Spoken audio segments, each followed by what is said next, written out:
Hey, what's going on, everybody? We're out here at Sumner Memorial Gardens in Gallatin, Tennessee to see and pay our respects and visit the grave of the legend Conway Twitty.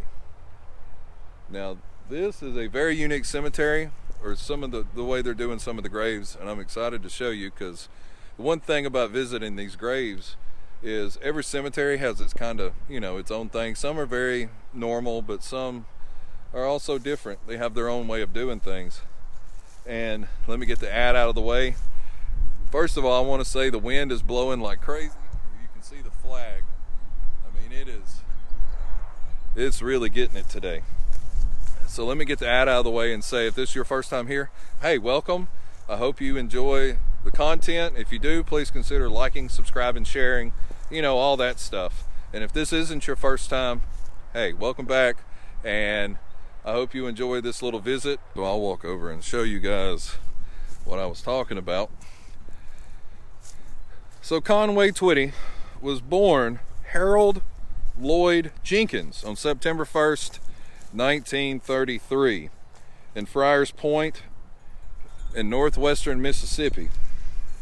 The Jenkins family moved to Helena, Arkansas. When he was 10, Jenkins formed his first singing group, the Phillips County Ramblers. Alright, so you see how it's like all square around the tree, and they do this with quite a lot of graves. Like you can see over there, they're doing it. And even right here, it's like they have these trees planted, and they have a set of 4 around each tree, which is kind of a unique take. I like that. It's something different. Jenkins had his own local radio show every Saturday. He also played baseball, his second passion. He received an offer to play with the Phillies after high school, but he was drafted into the United States Army. Let's try to work our way this way. Wayne Hause, a neighbor of his, suggested he could make it in the music industry. You gotta love neighbors, right? They can sometimes talk you into doing things you didn't think you could do. You don't believe in yourself. Sometimes it seems like the world, or the universe, puts a person in there to influence you to do things. Soon after hearing Elvis Presley's song Mystery Train, Jenkins began writing rock and roll material. He went to Sun Studios in Memphis and worked with Sam Phillips, the owner and founder, to get his sound, how he was going to sound. Allegedly, in '57, Jenkins decided that his real name was not memorable enough and sought a better show business name. See, like, here's another one of these.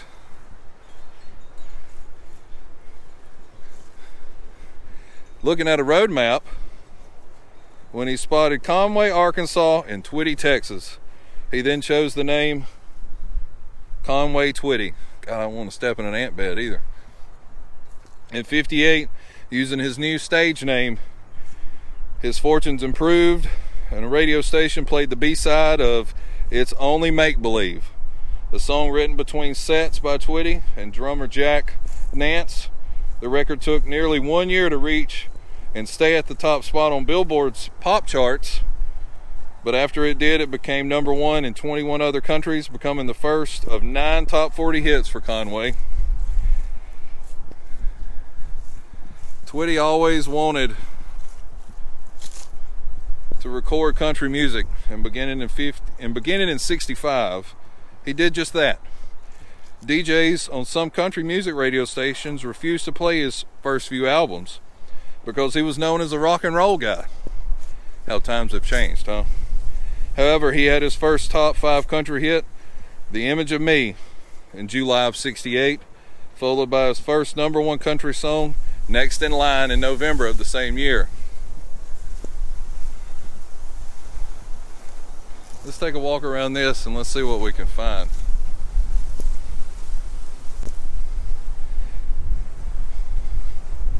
In '70, gosh, this wind is killer. there's a front coming through.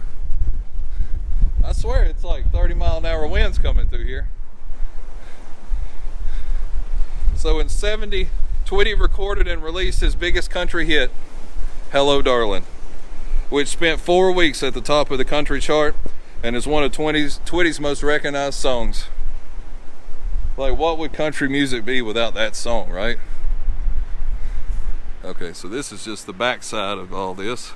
At least the wind stopped for a second, though. Twitty soon renewed his image with a new hairstyle, changing from the slick back pompadour style to the curlier hair he would keep the rest of his life. By the late 70s, Twitty had shifted his musical arrangements into a country pop style. He's got to be around here somewhere. We just got to find him. Let's see. Let's keep a looking.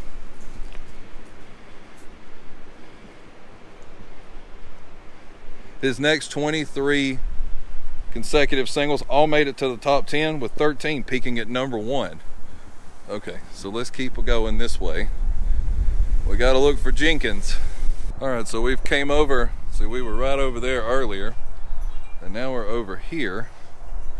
So in '81, Twitty was exiting his tour bus when he slipped on some steps and fell. He hit his head against the steps. Many people, including family members, said he was never really the same after that.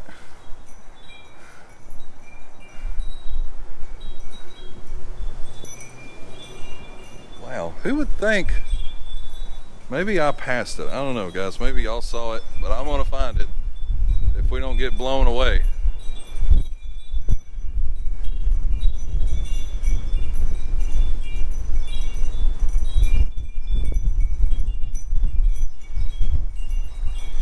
On June 4th, 1993, Twitty became ill while performing in Bronson.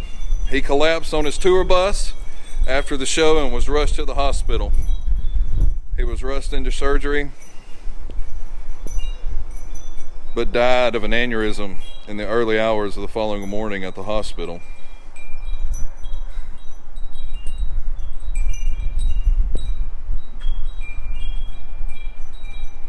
There it is. Right there. There's Conway Twitty. A simple 33 to 93. Right there. How cool is that?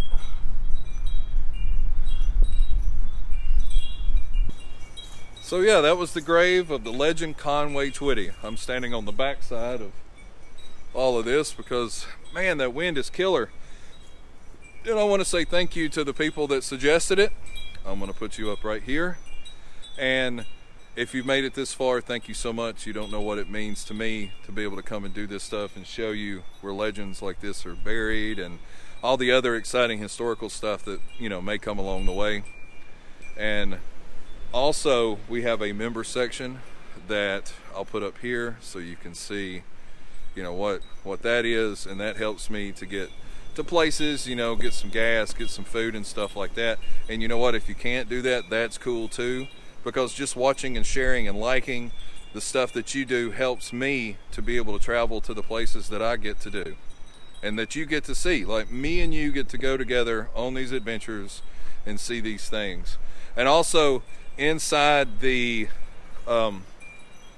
channel, I have 3 other YouTube channels that I've subscribed to that I would appreciate that if you would go check out their content, because they're younger channels that are really good at what they do, and I would appreciate it if you would go check them out. They're 3 totally different type of channels, because in my eyes there's enough content that we can all make it, right?